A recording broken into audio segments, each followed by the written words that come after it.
प्यारे बच्चों नमस्कार। आपका स्वागत है हमारे YouTube चैनल जय क्लासेस पर।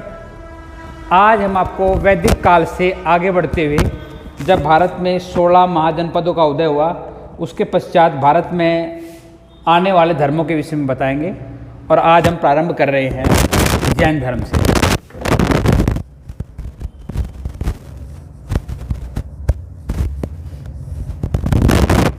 जैन धर्म से स्टार्ट करेंगे। जैन धर्म भारत के प्रमुख धर्मों में से एक धर्म है। इस धर्म में कुल 24 तीर्थंकर हुए। कितने तीर्थंकर हुए?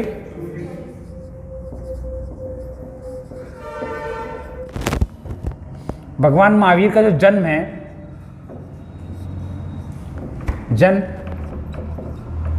इनका जन्म जो है 583 ईस्वी पूर्व,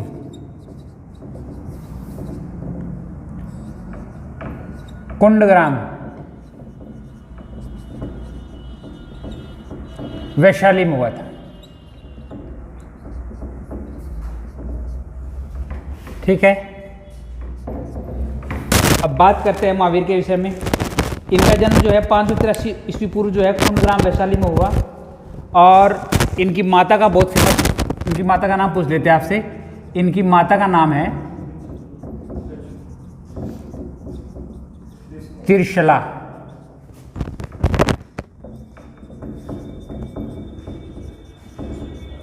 इनके पिता का नाम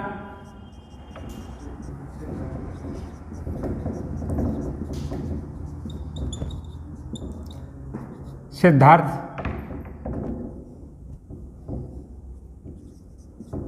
एवं इनके भाई का नाम नंदीवर्धन।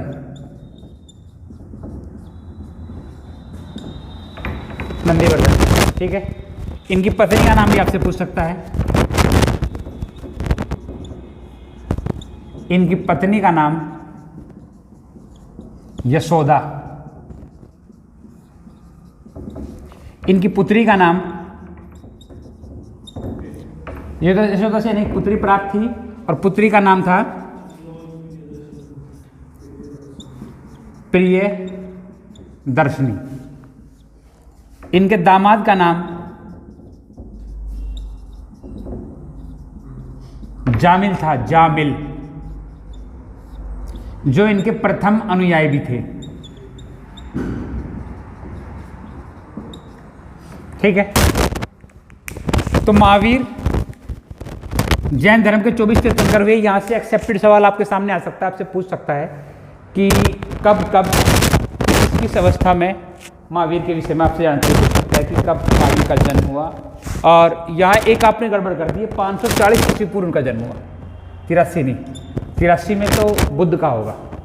ठीक है, 540 से 468 ईस्वी पूर्व, 540 में इनका जन्म होगा। और इनकी मृत्यु अगर आप लिखना चाहे, इनकी मृत्यु जो है वो 468 ईस्वी पूर्व, पावापुरी बिहार में पड़ता है।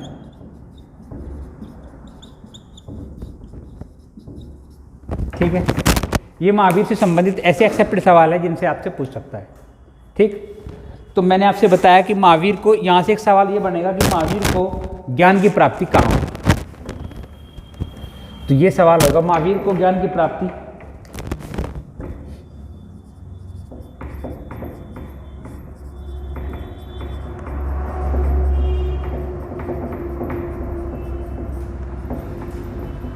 ऋजुपालिका नदी के किनारे, ये आपसे पूछ सकता है कौन सी नदी के किनारे, तो ऋजुपालिका नदी है। ऋजुपालिका नदी के किनारे एवं शाल वृक्ष,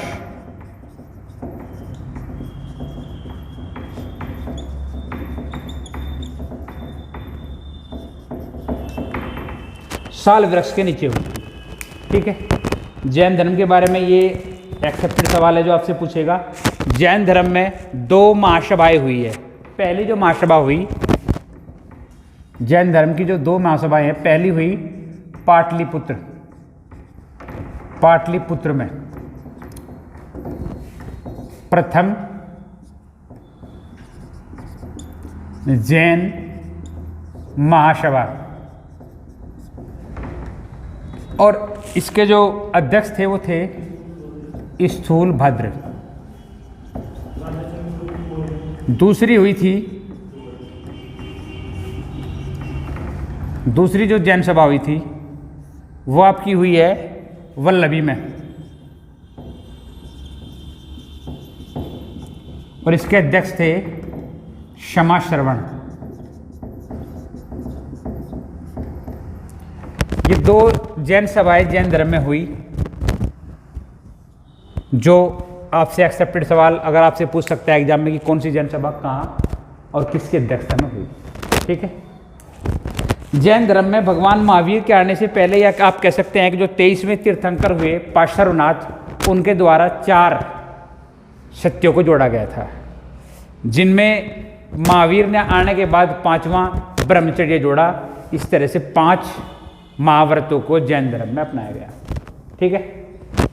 जैन साहित्य जिसके द्वारा भगवान महावीर की व्याख्या करी गई उसे आगम कहा गया।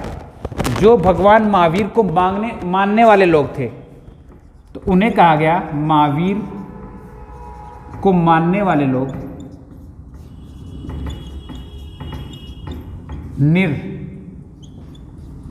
निर्ग्रंथ कहलाए।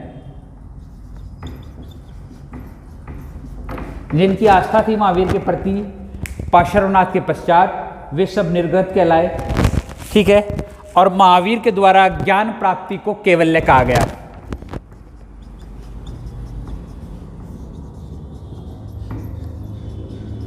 ज्ञान प्राप्ति कैवल्य कहलाई। जैन धर्म आत्मा एवं ईश्वर में विश्वास नहीं करता।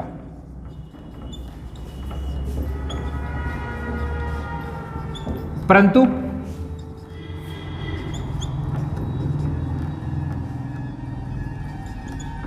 पुनर्जन्म में विश्वास करता है।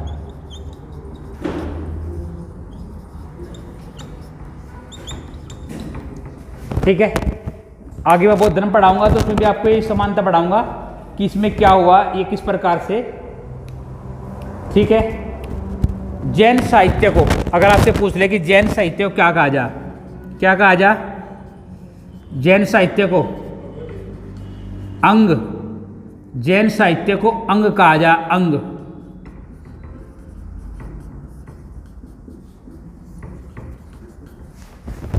बोलो, कोई डाउट है क्या विशाल?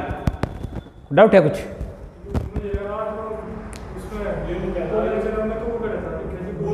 दोनों में ये बताया था, पुनर्जन्म में बुद्ध भी और जैन भी दोनों पुनर्जन्म में विश्वास करते हैं। ठीक है। बुद्ध को या महावीर को महावीर का प्रथम उपदेश आपसे पूछता था, दोनों का आएगा, लेकिन फिलहाल महावीर के बारे में बता रहे तो महावीर का प्रथम उपदेश, महावीर का प्रथम उपदेश राजगीर में, यहां ध्यान रखना, तुम जो बोल रहे हो वो बुद्ध के बारे में बोल रहे, राजगीर में दिया। और इसकी भाषा आपसे पूछ सकता है, भाषा कैसी थी उस समय? नहीं, भाषा पाली थी, ध्यान रखना। यहां डाउट हो जाएगा तुम्हें और तुम कंफ्यूज हो जाएंगे। जैन धर्म की भाषा तो प्राकृत है, ध्यान रखना। अगर जैन धर्म के उपदेशों की या महावीर के उपदेशों की भाषा अगर आपसे पूछ लेगा तो प्राकृत। लेकिन महावीर ने जो अपना प्रथम उपदेश राजगीर में दिया, ध्यान रखना, ये पाली भाषा में दिया था, याद रखना इस बात को। ठीक है। महावीर की जो प्रथम महिला शिष्य, महिला भिक्षुणी कह सकते हो आप उसे, ये चंदना थी।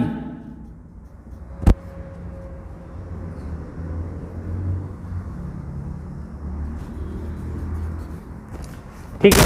तो मैं मान के चलूँ कि जैन धर्म से एक्सेप्टेड सवाल आपको समझ में आ गए होंगे। ठीक। एक महावीर के या जैन धर्म से जुड़ी हुई श्रवण बेलगोला में गोमतेश्वर की मूर्ति है। आपसे पूछ लेता है कि गोमतेश्वर की मूर्ति किसने बनवाई? वो 108 मीटर के आसपास ऊंची है और वो चामुंड राय द्वारा बनवाई गई थी। चामुंड राय ठीक है, अगर कहोगे तो इसे लिखूंगा मैं जैन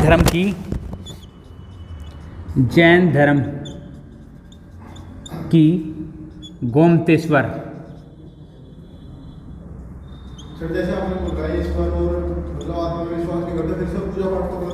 गोमतेश्वर की मूर्ति चामुंडराय द्वारा बनवाई गई थी।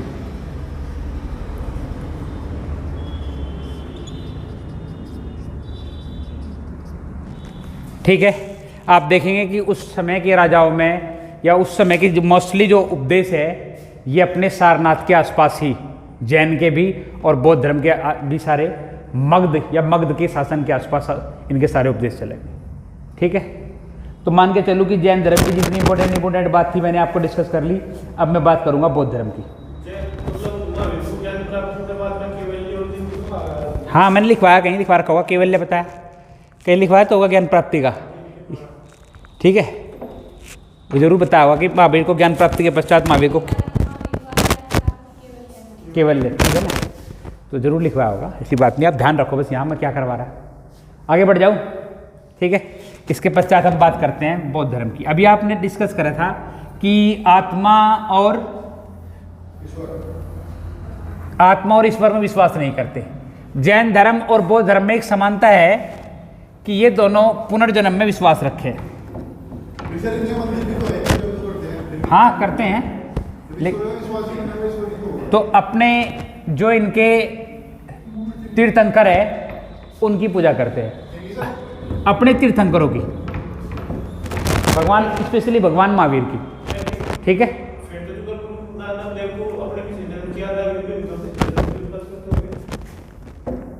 हाँ, जब वहां पहुंचेंगे तब वहां की बात करेंगे। तब खो कहीं और कर रहे कहीं की बात तो गलत। बौद्ध धर्म, अब बात करते हैं बौद्ध धर्म की। ठीक है, बौद्ध धर्म के प्रवर्तक जो है वो गौतम बुद्ध है। ठीक है, लेकिन गौतम बुद्ध का जो बचपन का नाम था वो क्या था?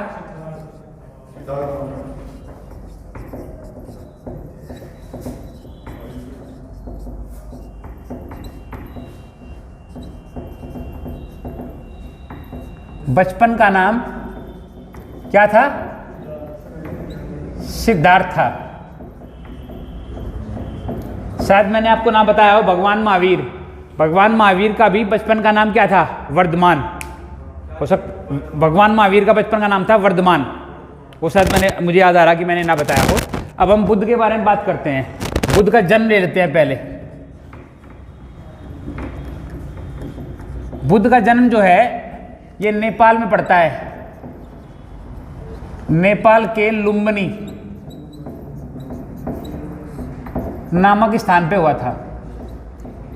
स्थान पर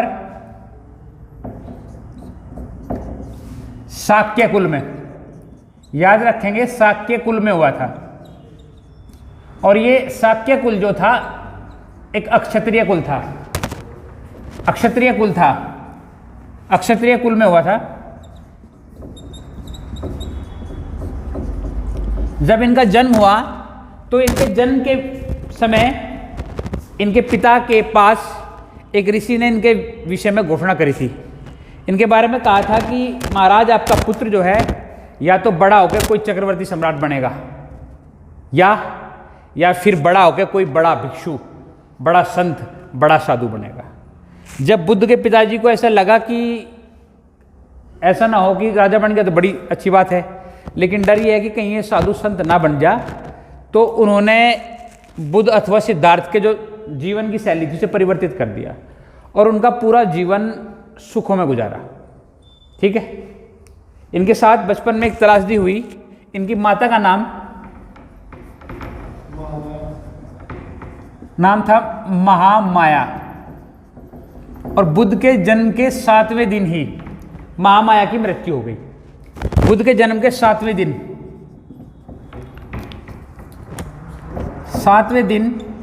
मृत्यु हो गई इनकी माँ की। तो बुद्ध का जो लालन पालन करा वो इनकी मौसी थी। मौसी का नाम था प्रजापति गौतमी। प्रजापति गौतमी ने इनका लालन पालन किया। इस भय से इनके पिता को डर था कि कहीं बुद्ध संन्यास ग्रहण ना कर ले और संसार के दुखों से परिचित ना हो जा। इस वजह से बुद्ध को पूरे जीवन, या ये कह सकते हैं कि जब तक उन्होंने संन्यास नहीं लिया, उनके जीवन में दुख का सामना नहीं हुआ, तब तक उनके पिता ने उनसे सत्या को छिपा कर रखा। उनके महल में हष्ट-पुष्ट नौकरों को उनकी सेवा में लगाया जाता। जो भी सिद्धार्थ की इच्छा होती उसके लिए तुरंत वो चीज़ उपलब्ध करा दी जाती। ठीक है, तो बुद्ध की सिद्धार्थ की जो शादी है वो 16 वर्ष की अवस्था में शादी हुई, और शादी जिससे हुई, इस महिला का नाम था यशोधरा, और यशोधरा से इन्हें एक पुत्र प्राप्त हुआ। पुत्र का नाम है राहुल। एक दिन सिद्धार्थ को ये इच्छा हुई कि मैं चलो अपने जहाँ तक हमारी शासन व्यवस्था है वहाँ का निरीक्षण किया जाए और कैसा शासन चल रहा है इसके बारे में देखा जाए। तो इन्होंने क्या करा, इन्होंने अपने सारथी को बुलाया, और उस सारथी का नाम था चन्ना। ये इनका रथ का सारथी है। और अचानक बिना किसी को सूचना दिए हुए अपने नगर में निकले। वहां नगर में सिद्धार्थ ने कुछ दृश्य देखे। उसने देखा बूढ़ा व्यक्ति, ये दृश्य है जिनका प्रभाव पड़ेगा सिद्धार्थ के जीवन पर। उसने देखा बीमार व्यक्ति, उसने देखा एक व्यक्ति मरा, एक व्यक्ति को अंतिम संस्कार के लिए शमशान में ले जाया जा रहा। शमशान में जाता पार्थिव शरीर, और उसने देखा एक साधु। ये सारी की सारी चीजें जो हैं, 4 दृश्य पहली बार सिद्धार्थ ने देखे। सिद्धार्थ ने जब बूढ़ा व्यक्ति देखा तो उसने कोई बूढ़ा व्यक्ति देखा नहीं था, तो वह आश्चर्यचकित हो गया, और उसने आश्चर्यचकित होकर चन्ना से पूछा कि चन्ना ये क्या है, ये जो व्यक्ति है ये है क्या, ये कैसा है, क्या बात है। तो चन्ना ने, क्योंकि जो आज तक सिद्धार्थ को नहीं पता था, वो बताया कि महाराज ये व्यक्ति अपने जीवन की अंतिम अवस्था में है। जब शरीर अंतिम अवस्था में हो जाएगा तो शरीर हो, वृक्ष हो या कोई अन्य चीज हो, सब बूढ़े हो जाएंगे, और वे ऐसे नहीं रहेंगे जैसे युवावस्था में थे या बालपन में थे। इस अवस्था में उस व्यक्ति को बहुत सारे रोग घेर लेंगे, शरीर की अक्षमताएं घट जाएगी, और वो व्यक्ति बीमार हो जाएगा। ये दोनों बातें व्यक्ति के साथ जोड़ी। बीमार व्यक्ति को परिचित करा कि ये बीमार व्यक्ति है महाराज, और ये इस तरह से परेशान है, इसके साथ बीमारी है। और तीसरी बात बताई कि ये व्यक्ति, भाई ये क्या हो रहा कि ये व्यक्ति मर गया महाराज। क्या लगे मर गया, मरने का मतलब कि महाराज हर व्यक्ति को इस संसार में मरना है, और जो मरेगा उसके शरीर को फिर अंत में जाकर लोग जला देंगे, और उसका किस्सा संसार से समाप्त हो जाएगा। तो ये तीनों दृश्य जब चन्ना ने बताया, तो चन्ना ने बताया कि महाराज संसार जो है दुखों से भरा हुआ है। तो बुद्ध को आश्चर्य हुआ कि दुख भी संसार में कोई चीज़ है। तो बुद्ध ने कहा कि चलो ये 3 दृश्य अच्छी बात है, इन तीनों दृश्य में हमें दुखी व्यक्ति मिले, लेकिन चौथा व्यक्ति कौन है जो ना तो दुखी था, बेहद प्रसन्न, निश्चिंत भाव, ऐसा लग रहा था उसे कोई परेशानी नहीं। उसके शरीर के जो वस्त्र थे बहुत साधारण थे, पर वो इतना खुश कैसे था। तो बुद्ध ने बताया कि महाराज वो साधु है, वो ऐसा व्यक्ति है जो अपने ग्रह का त्याग कर चुका है, अपने परिवार का त्याग कर चुका है, वो मोक्ष की प्राप्ति में के लिए निकला हुआ है। उसका खाने और रहने का कोई निश्चित स्थान नहीं, वो जहाँ उसे रात हो जाती है वहीं अपना समय व्यतीत करता है, निरंतर चलता रहता है, भोजन के लिए दूसरों पर आश्रित भोजन मांग कर ग्रहण करता है, वो साधु है। ये सब बात दृश्य बुद्ध ने, या आप कह सकते हैं सिद्धार्थ ने देखकर अपने घर आ गया, और घर आ गया तो उसके मन में ये उथल पुथल रही। और एक दिन 29 वर्ष की अवस्था में, तो सर इसने शिक्षा नहीं लेती, आप देखेंगे 29 वर्ष की अवस्था में गृह त्याग कर दिया।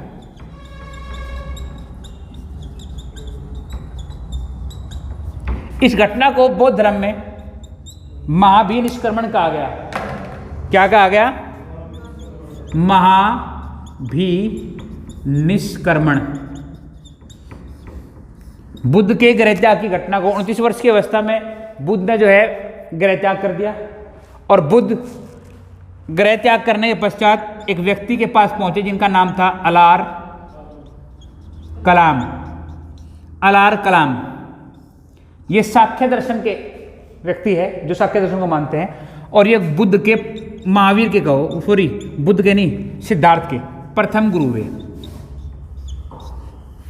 इनसे इन्होंने सांख्य दर्शन एवं योग दोनों की दीक्षा प्राप्त करी। ठीक है, इसके पश्चात बुद्ध वहां से गमन करके चले गए और ये पहुंचे बोध गया में। ठीक है, और ये बोध गया में पहुंचे तो बोध गया में इन्होंने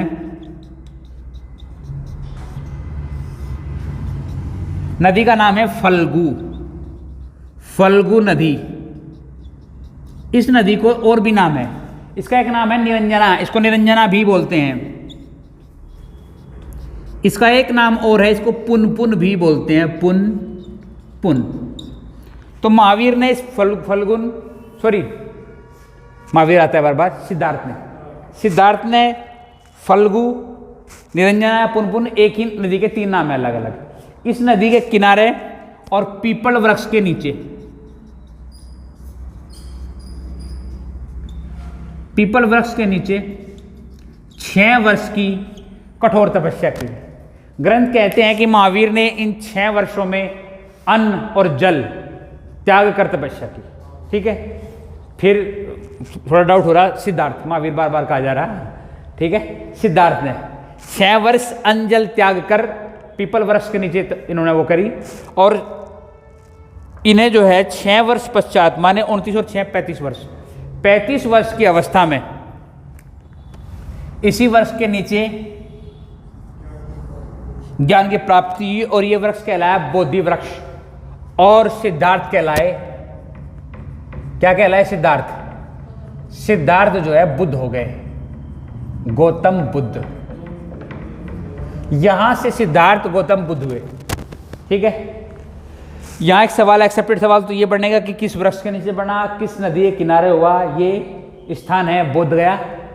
ठीक है, यहां तक कोई किसी को डाउट नहीं होना चाहिए। मैंने बताया यहां से गौतम बुद्ध बने और इस घटना को क्या कहा गया? क्या कहा गया इस घटना को?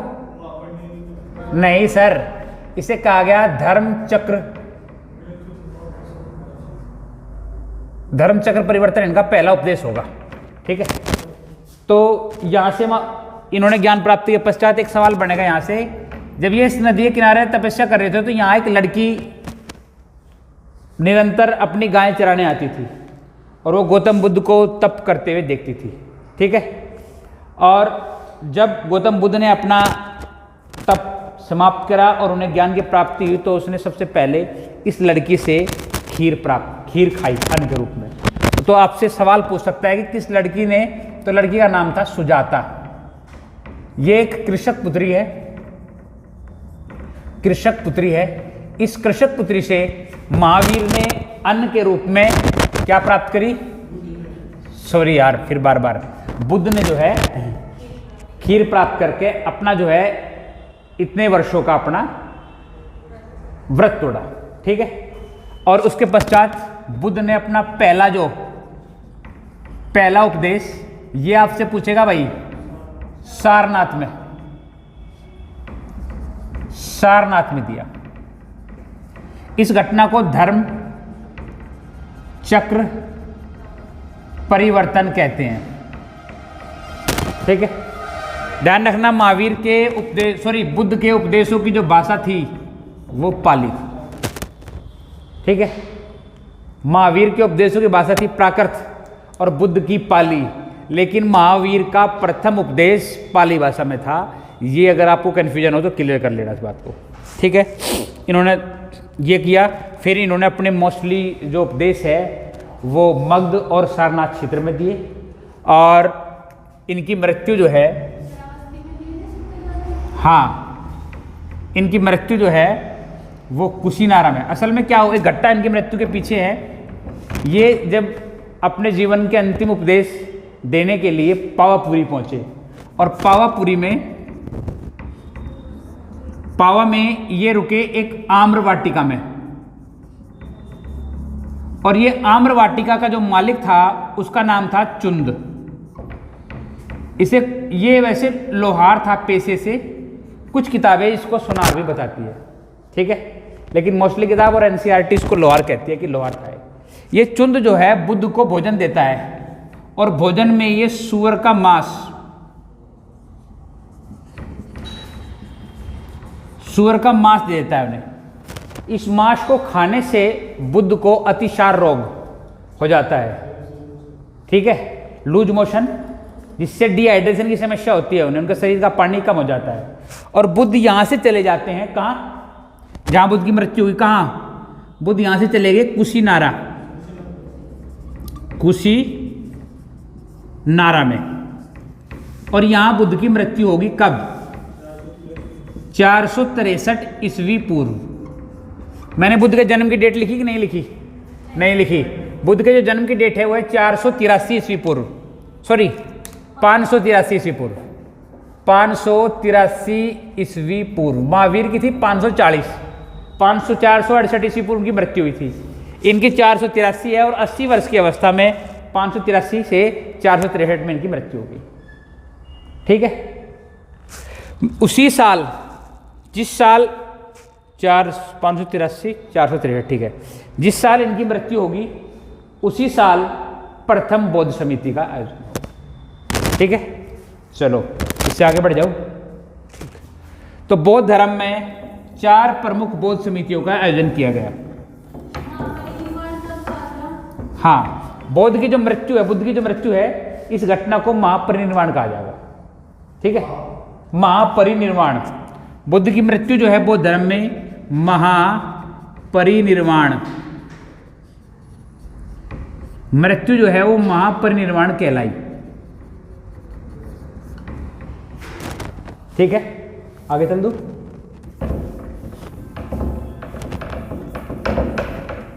अब बात कर रहा था मैं बौद्ध धर्म की 4 समितियां जो बौद्ध धर्म में हुई, उनके बारे में हम बात करेंगे।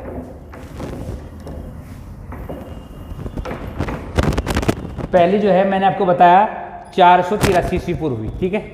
डेट मुझे अभी भी डाउट लग रहा, डेट शायद गड़बड़ कर दी हमने, गड़बड़ ढूंढो डेट बुद्ध की, मैं क्लियर कर देता हूं। बुद्ध का जो जन्म है वो 563 ईस्वी पूर्व हुआ और जो बुद्ध की मृत्यु है वो 483 ईस्वी पूर्व। कुछ गड़बड़ हुई तो इसे ठीक कर लो, ठीक है, समझ में आई भाई, दोनों के लिए देता हूं। उनकी है, महावीर की है 540 ईस्वी पूर्व और मृत्यु है कितनी, 468 ईस्वी पूर्व। इसमें डाउट हो गया हो, कहीं कुछ कंफ्यूजन हो गया तो सही कर लो, कहीं गलत हो गया हो तो ठीक कर लो, ठीक है। तो जिस वर्ष ये मरे उसी वर्ष प्रथम बौद्ध समिति हुई, प्रथम बौद्ध समिति। इसका वर्ष है 483 ईस्वी पूर्व। कारण क्या है, यहां क्यों बनाई गई है, क्यों किया। बौद्ध धर्म में, बौद्ध धर्म के 3 अंग है, या आप 3 रत्न कह सकते हैं उन्हें, ठीक है। क्या क्या है, हाँ, तो इस पहले साल, ये नहीं बुद्धम संघ नहीं, पहले साल जो है बुद्ध की स्मृति को संग्रहित करने के लिए,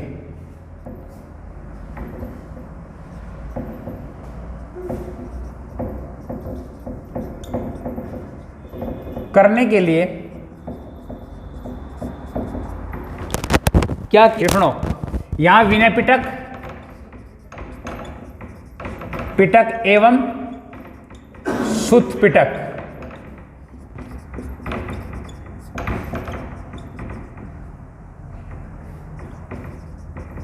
ये 2 ग्रंथ है जो बुद्ध की स्मृतियों को संग्रहित करने के लिए गए, विनय पिटक और सुत पिटक 483 में।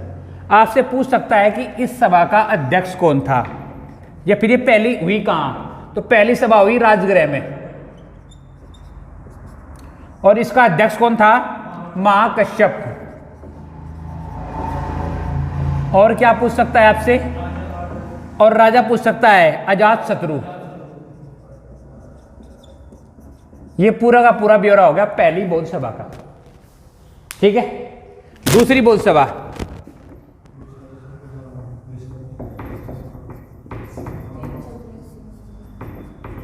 ठीक 100 साल बाद। ये कब हुई बच्चों?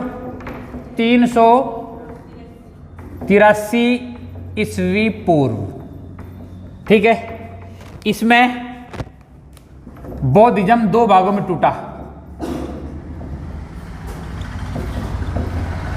2 भागों में वैचारिक मतभेद के कारण विभक्त हुआ। ठीक है। स्थान क्या है? वैशाली में। और यहां का जो अध्यक्ष था वो था सभाकामी, और राजा थे यहां के कालाशोक।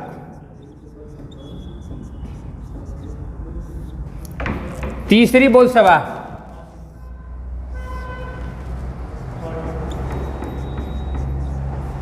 तीसरी जो बौद्ध सभा है बच्चों, वो कहां हुई?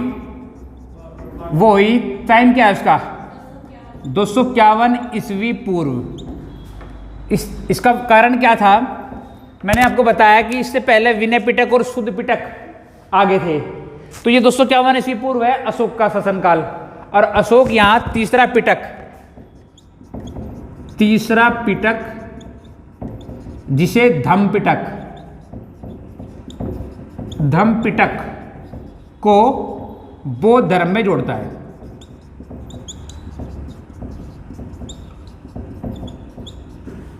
ठीक है।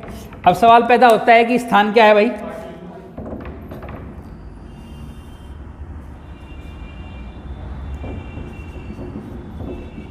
पाटलिपुत्र।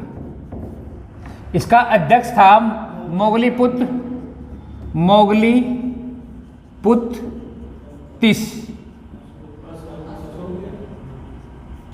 और राजा था, क्योंकि मैंने बताया अशोक जोड़ रहा, तो राजा था अशोक। और अंतिम जो बौद्ध सभा है ये प्रथम शताब्दी में होगी बच्चों। प्रथम शताब्दी।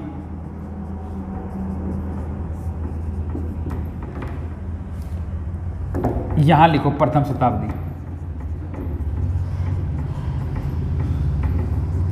और ये चौथी बौद्ध सभा हमारी थी।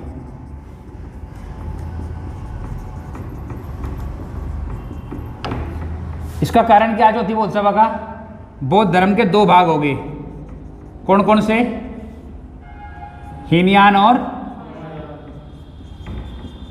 हीनयान एवं महायान। इसे समझिए। हीनयान वो संप्रदाय था जो बुद्ध के विचारों पर पूरी कट्टरता के साथ विश्वास करता था। जो बुद्ध के विचार है उन्हें पूरी कट्टरता के साथ स्वीकार करता था। और जो महायान संप्रदाय है ये बुद्ध के विचारों में परिस्थिति अनुरूप परिवर्तन करता था। ठीक है।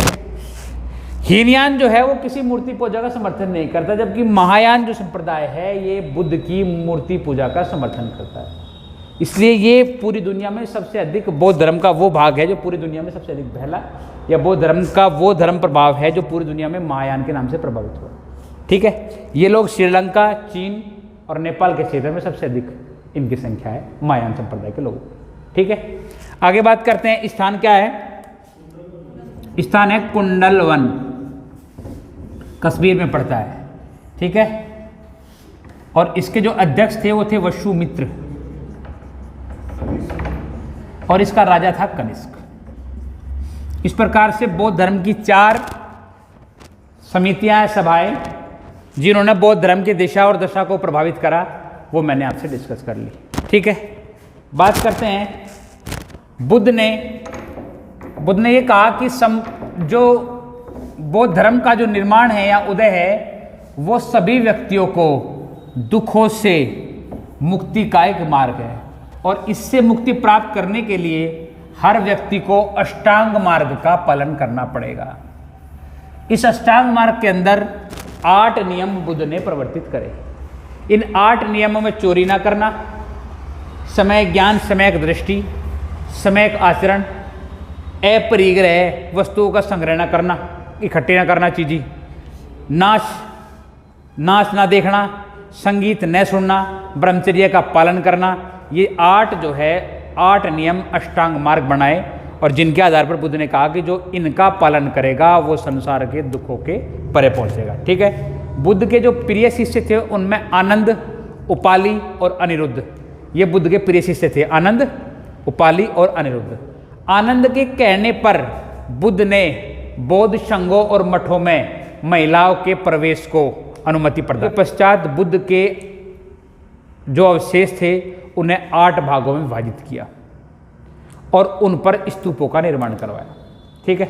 बुद्ध के स्तूपों का इनसाइक्लोपीडिया, बौद्ध धर्म का इनसाइक्लोपीडिया, ये सूत पिटक को कहा जाता था।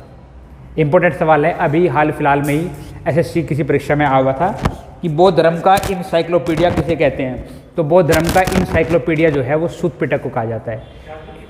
बौद्ध धर्म का इनसाइक्लोपीडिया, इनसाइक्लोपीडिया का मतलब होता है कि सूचनाओं का संकलन जो है वो सिस्टमेटिक तरीके से करना ही हम इनसाइक्लोपीडिया कहते हैं। तो जो बौद्ध धर्म में बुद्ध किससे संबंधित सूचनाएं हैं वो सूत पिटक में है। सूत पिटक के अंदर ही बुद्ध के धर्म से, जन्म से जुड़ी हुई घटनाओं का वर्णन किया गया है जिसे जातक कथाएं कहा गया है।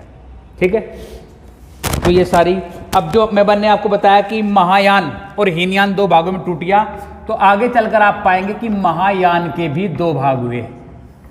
एक हुआ शून्यवाद और एक भाग हुआ विज्ञानवाद।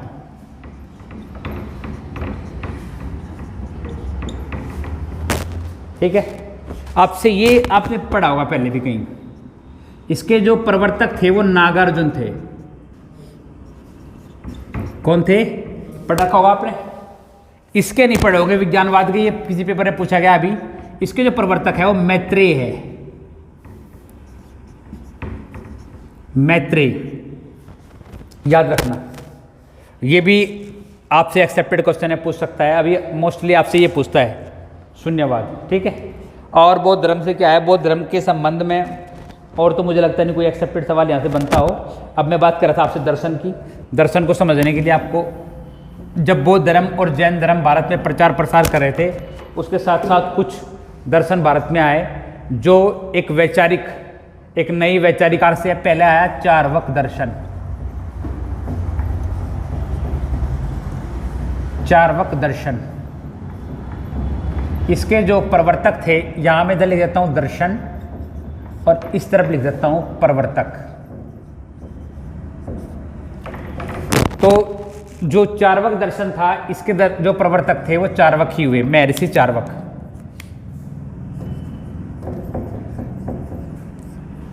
एक आया सांख्य दर्शन,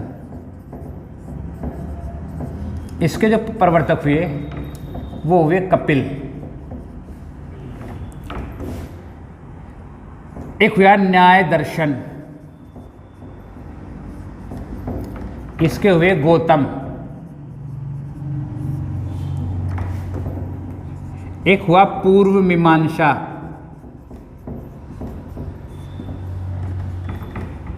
इसके हुए जैमिनी।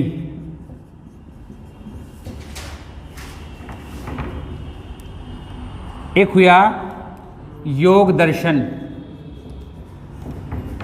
इसके हुए पतंजलि।